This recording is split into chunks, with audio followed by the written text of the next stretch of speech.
Soaring Without Limits Enterprises presents the Triple E Podcast, a show dedicated to empowering women to elevate, expand, and explore their mindsets. I am your host, Monique Pearson, best-selling author, mindset coach, international speaker, and travelologist. Are you ready to transform your life? Join us monthly for inspiring stories and actionable tips so that you can soar without limits.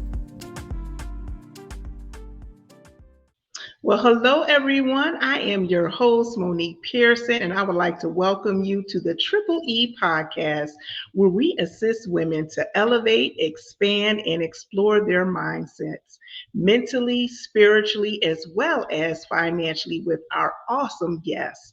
And today is no exception, so I would like you all to welcome Dr. Joanne Frederick, affectionately known as Dr. J.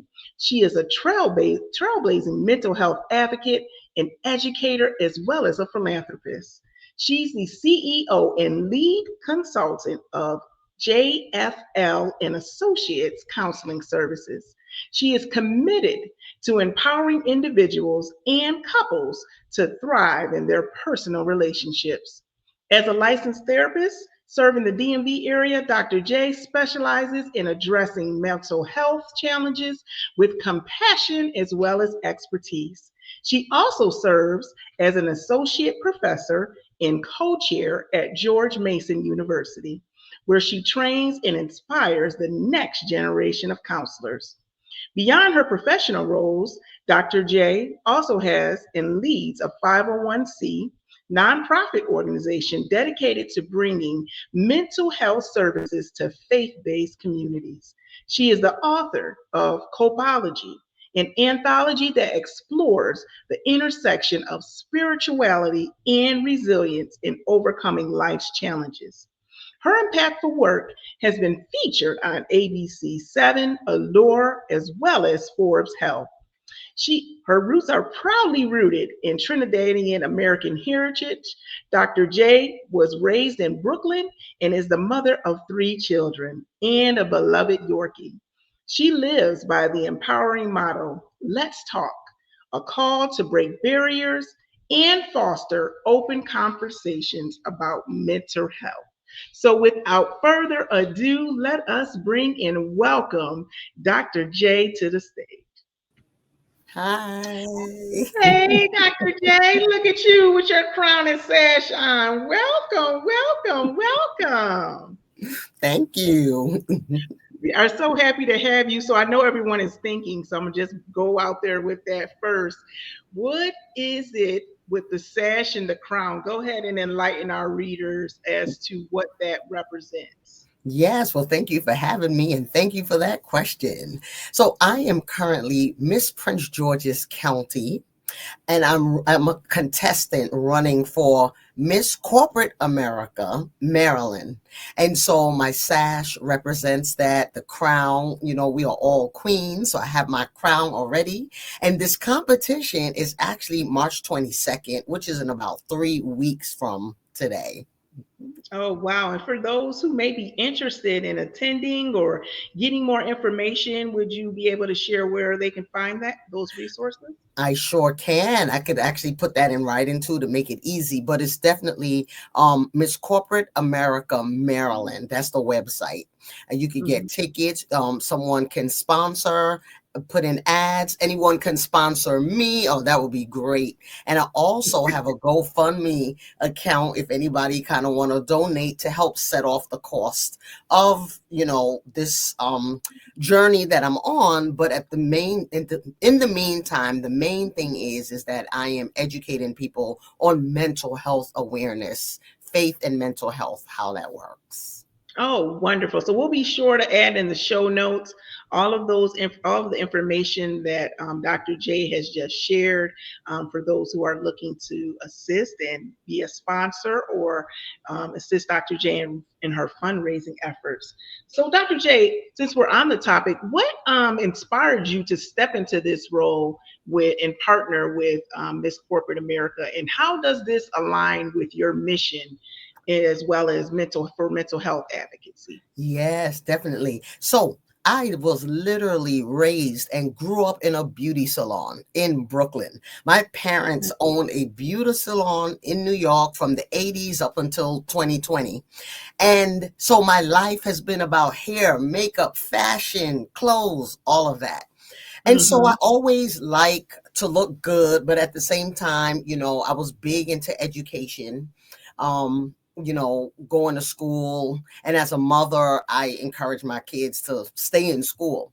And so when I saw Miss Corporate America advertisement, I said, hmm, this is brains and beauty, which represents me. And so I read more about it, did my research, talked to some folks, and I'm like, you know what? I want to do this. It allows me to showcase my brand as a mental health professional. It Mm-hmm. allows me a bigger platform to teach people how to incorporate faith and mental health, because that is my platform, as it Mm-hmm. relates to them healing personally and professionally. And so Miss Corporate America was the perfect fit for me with that, along with learning more leadership, more networking, more sisterhood, is all of that combined. I love it. I love it. I'm super excited since I'm also here in Maryland, and to be able to see and partake and see you ladies do your thing on the stage at the well, you might as well say it's March because it's March this weekend, and I'm super excited. Yeah. I am super excited to see you ladies and to see you on the stage and to do your thing. So, congratulations, one, for being willing to step out there and combine the two, as you said, for Beauties and Brains on behalf of mental health advocacy. I love that. Yes, So, yes. what initially drew you to that field to be a mental health advocate, and what keeps you passionate about it? Yeah. So what drew me to the field is the family history of mental health issues. My family is from the Caribbean, specifically Trinidad and Tobago. And so there's always a history in families. But I Mm. was aware at a young age to take care of myself mentally as I Hmm. grow up. And as I grew up, I saw family members who did not take care of their mental health are no longer around, and Oh, those wow. who did are doing well. So around 14, 15, I decided to take a psychology one-on-one class in high school, and I Hmm. did, and I loved it. And from then on, I've been in the field. I got my bachelor's in psychology, my master's in counseling psych, and then the doctorate in rehabilitation counseling. And so what motivates me is that I know that mental health awareness and mental health care works, Mm-hmm. right? Mm. And so I always tell people there's three ways it works: talk therapy, medication, and sometimes a combination of both. Mm. So, talk therapy, enlighten us a little bit more, expound on that far as for those Yeah. who may not have been to therapy and what that looks like, possibly. Definitely, definitely. So, talk therapy is when we find a professional, counselor, psychologist, social worker, anyone in the mental health field that's trained, and we Mm-hmm. meet with them and we talk about what's happening. They are skilled and gifted in helping people to relate their stories and helping them with coping techniques. And that's what talk therapy is. Many times people have a stigma, don't tell anybody your issues, don't tell anyone your Mm-hmm. family issues, but talk therapy actually works. Mm. So, how would you, because you know how we are in people of color oftentimes, and I think it's changing now for Yeah. better far as us being more open to go to therapy, but for those who may be a little bit more seasoned in life and are still holding on to those raw traditions of what happens in this house stays in this house, family business, what strategies or techniques or tips have you found helpful to be able to help them open up their mind to be able to try to get therapy a try? Yeah. The first thing that helps are people who have been in therapy or have a therapist. When they tell their story, like Oh, my therapist just talked to me about that. Oh, I learned X, Y, and Z from my therapist. When they say that, it becomes normal and it's not a secret. Like, oh, you got a Mm, therapist, and wow. sometimes people say, oh, well, I'm taking this medication for anxiety. I'm taking this medication for depression, and it's working. All of that help. So now we begin to Mhm, listen and think like, oh, I guess this is okay. But the other thing too, what also helps is a lot of individuals tell what they're going through to their friends mhm. and their family members. Their friends Right. and family members get sick and tired of hearing the same story. And especially if the story is about a relationship and they're Mhm. like, man, you should leave that person. Like, why are you still here? They get tired of it.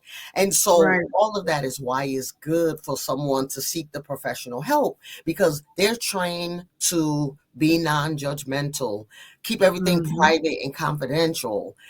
They're trained to ask open-ended questions. And so those are the ways that we could continue to encourage people to seek professional help. The last thing I'll add on that too is I say that everyone has a secret. And when you Mm, begin to talk about that secret, you begin to heal. So for some mm, people, that secret might be some type of childhood trauma. Some mhm. people, that secret might be something that they've done or something that has happened to them. But when they start talking about it, the healing begins. Well, because you always heard that saying that seekers kill, because holding in all of that, of course, leads to physical issues. So, thank you. Those are some definitely great tips and strategies for those who are resistant, and you know, if as a family member or friend that you can give value to them, it would help them to be able to bring them in possibly. So, I definitely feel like this is such a timely and much needed discussion, considering our social and political climate, where so many people are experiencing like heightened levels of stress and anxiety right now. What Yes. advice would you give to those struggling to cope with all the uncertainty that we're facing here, in the States right now? Yeah, my advice would be to stay in the here and now and don't be fearful. Because when I work with people and I hear them talk, a lot of the concern is the future. This could happen, this might happen, or the past, things that has happened. But when we stay in the here and now, it's a little bit more balanced.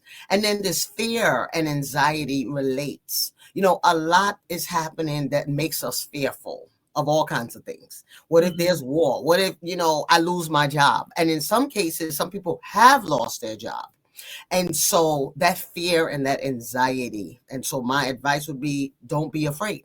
If anyone has lost their job, now is the time to rebuild, reconnect, rethink, working with professionals to kind of think through, okay, so what is your next move? What is your next goal? Yeah, I think I was found a touch. Let's pull the thread a little bit more on that, considering, as we all are aware and being bombarded with what is going on now with federal workers. Mhm. And many are still may not be uncertain whether or not they will be employed.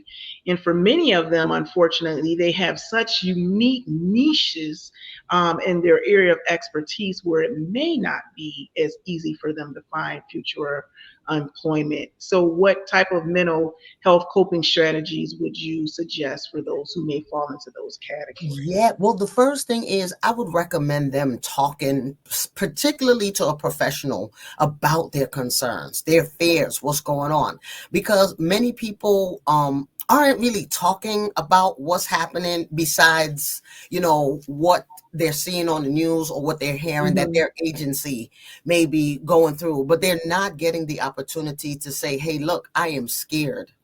I have this Hmm. mortgage, I have children, I have vehicles. How am I going to pay? I'm having sleepless nights. I am having nightmares." Like they're not getting a chance to share that. And that's the first thing I would say is to talk about what's going on because they're going to have some alleviation of their stress, but also Hmm. coming up with techniques, coping techniques. The other thing too is I incorporate faith and mental health. And faith is the Hmm. belief that, right, along with mental health. So we have to stay encouraged. particularly this population that you're talking about. As a matter of fact, myself and some other colleagues, we're beginning to start groups for federal government workers who have lost their jobs so that they can begin to talk and brainstorm and not fall into a state of loneliness and depression and even sadness and even embarrassment, right? And so we got to kind of keep these individuals together and encourage them. Oh, so that was leading perfect into my next question as far as resources that you're aware of. You mentioned your groups. Is there a projected timeline where people may be able to look more into that and sign up and participate Yes, that is in so. that? Yeah, our timeline, we're doing this within the next 2 weeks. And so I could share, a flyer or my contact information. They can contact me. And of course, the support group is free and is virtual so that people can, log in wherever they are. The other thing too is we have resources based on where people are that they Hmm. can call for assistance. So that might be housing, or being falling behind in bills, but just resources that we're putting together to help Oh, wonderful. individuals. That sounds like definitely a much needed resource at this time, Dr. J. And we'll be sure to share all of that information in the show notes so that those who may be infected and who could use these valuable resources will be able to have access to them. So, you Yes. briefly mentioned that you combine spirituality as well as in your work with mental health. So, let's Mhm. talk a bit about your book, Copology, which is exploring that intersection of spirituality and resistance. How do you share in your book how people can use faith and Yes. spirituality as tools for their mental well-being? Yeah, so I got a brief story about that. And so how this story began in a church that I was affiliated with. My kids were going to aftercare. I Hmm. was able to open a counseling center within the church, and it allowed the clergy to, when people needed prayer on certain things and they felt like, hold on, you need more than prayer, you need to talk to someone and I can't help Right. you, we had those resources built in. And then I started encouraging head pastors to once a month use the Bible to teach us a topic that has to do with mental health. So we talked Hmm. about, for example, suicide awareness, right? And who in the Bible Mm. dealt with that, or depression, like that kind of thing. So we would combine the two. So I gave it a name. I called it bibliopsychoeducation. That's what we Oh, were wow. doing. And it's, for me, is when clergy and clinician come together to help people, right? And Mm. so out of that, I asked a couple of people, friends and colleagues, to write different stories on how their faith helped them through a tough issue. And that was the birth of Copology, because it is an anthology. It's people's stories, including mine. So some of the stories in there are being a black man in the United States, like what that Mm. experience is like and what to do and Mhm. how faith can help individuals. Other stories were things on infidelity, living with a disability, or even survivor's guilt. My story in the book is about the power of prayer, how Mhm. I've used prayer to raise my children with things that I had no idea what I was doing, and prayer actually worked. And so that's what copology is, studying ways to cope. So when things come up, we already have a tool kit or Mm. tools in our toolbox. We already have that. Well, that sounds like another resource as Yeah. for those who are going through right now that can Yes. definitely use. So, where would they be able to purchase Yeah, so a Copilot? couple of places. It is on Amazon. And I know these Mm-hmm. days folks are like, I ain't messing with Amazon. And if that's the case, they can contact me directly and I can get the book to them. The other Yeah. thing too that's important in the book is not just the stories, but I do have a section on how to deal with anxiety. Quick tips, Mm-hmm. how to deal with depression, how to um engage in self-love. Mm. Just for example, so the book is a really good tool for anybody to pick up. It's an easy read, and yeah, That's how we can Wonderful. find You're just dropping all kind of resources for the audience, Dr. that. J. Yes, it's just so timely because I know people need it.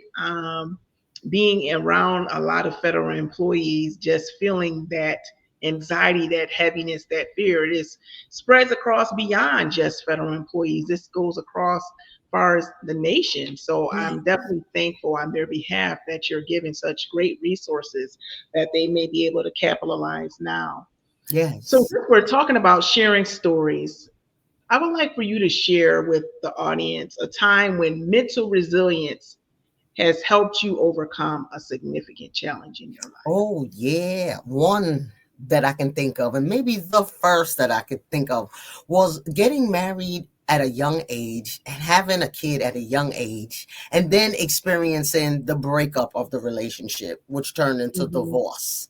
And so for me, because we were so young, it was kind of like, oh my gosh, like this is not what, I thought a relationship or marriage would be. So I had Right. to learn to, one, not be afraid, not be Hmm. afraid to be a single parent, Mm. not be afraid or concerned about what people will say, what they will think. Right. And so that was some moments of having to be resilient to rise above. And as soon as I became unafraid, we were able to get divorced and have a good co-parenting relationship with our Hmm. son. But it's easy to tell that story right now, but it was hard going through at a young age. Yeah, so we may have a couple of women who are now where you have been. When you didn't know how you were going to make that work, you are now entering from being in a marriage to being a single parent. Looking Yes. back in hindsight 2020, based off of the lessons that you learned, what would you share with those women? What would I was don't be afraid. Here we go again. Fear and anxiety goes hand in hand. I would also share that you are not the first woman to go through this, or man, because men go through this too, Oh, and that's you true. won't be the last. I remember when someone told me that, and that was very empowering. Like, oh yeah, I can survive. Like, I'm gonna survive this. And I also remember a statement that came to me, which was let go and let God, which Mm, was when I was fighting it or trying to, come up with reasons to stay together or whatever. From the moment I mhm, let go and just let the story unfold and let God take over, I started healing and getting prepared to be a single parent. mm. So we're still touching on spirituality. What spiritual practice has profoundly impacted you? Yeah, That so you, this is a lot. So I'm really diverse also when it comes to religion.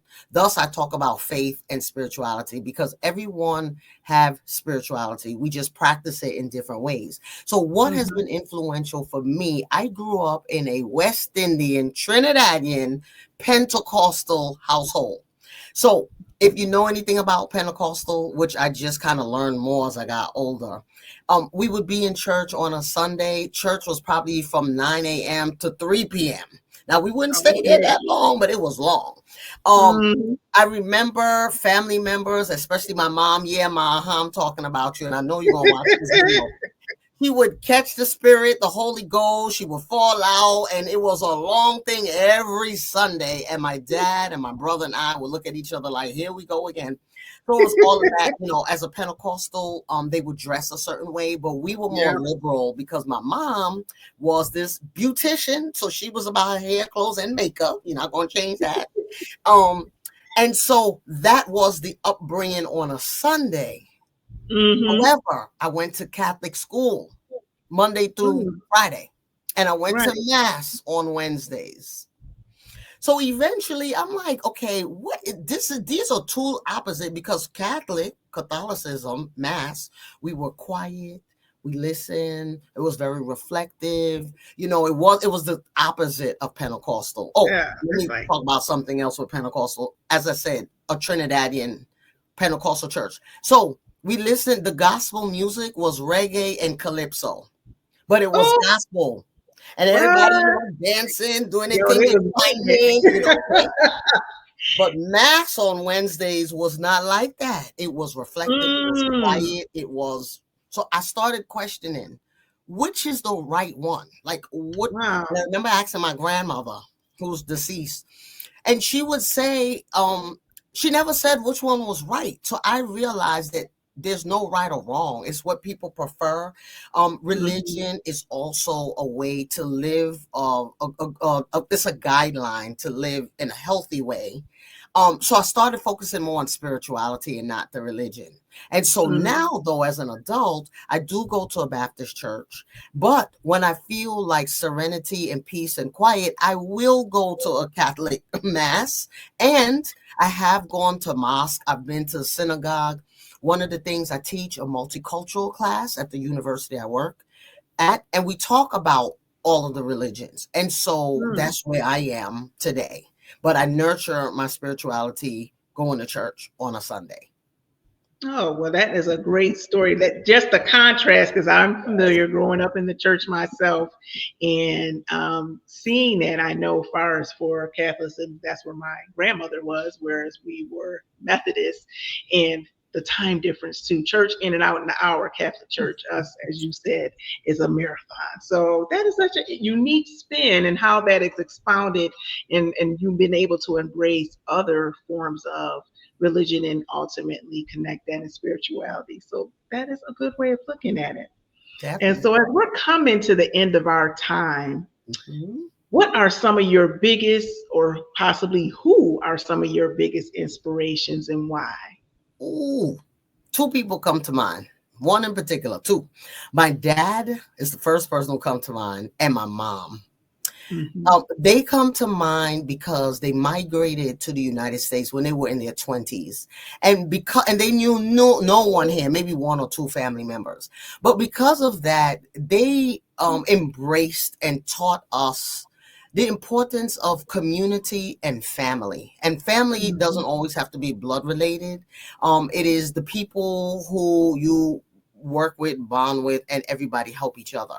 So I've Hmm. seen them help people, for example, have a place to live, Right. get employed because they employ them or they help them get a place to live, even if it was living with us as a family. And so I think that my kindness and my generosity and just kind of meeting people where they are came from that upbringing and seeing how a Black immigrant family had to come together to make it in the United States. Mm. I noticed that a lot too, as far as from my immigrant context, as far as that village that you form here, in order for it to make that transition early. And I wish everyone would be able to Yes. adopt that to make the trail easier for those who are going to be walking it behind you, so they won't have to go over and stumble the way that you did. That's a wonderful Yes. approach. Definitely. But I have hope. I do think we're going to get that way as a whole because of the political climate and all this going on. Like Hmm. I feel it. I feel that it's coming more for us to help each other, look out for, support each other's businesses and all of that as well. Yes. Well, for those of us who've always been advocates of that, continue to hold the flag and hopefully bring someone else up as well, to join you in that effort. So, Dr. J, in my closing question, you live by the motto, let's talk. Let's If you could talk. leave our listeners with one message about mental health, what would it be? Mm. The message would be talk about it. And the it is whatever that secret is, whatever you don't want nobody to know, whatever you didn't talk about in a long time, talk about it. Because when you talk about it, you're working on your mental health. And then that also leads to the spiritual health, the physical health, and it all relates. So that message, talk to someone, Mm. talk about it. Well, y'all heard it first from Dr. J. Let's talk about it. We definitely thank her for coming on and talking with us on the Triple E podcast. For those of you who are still not joining us, make sure that you hit that subscribe button. Don't be a visitor. We want you to come in and be our family. And make sure you tune in for this special episode and our future ones. So stay tuned as we continue to elevate, expand, and explore your mindsets. Until the next episode, we'll see you then. Bye bye.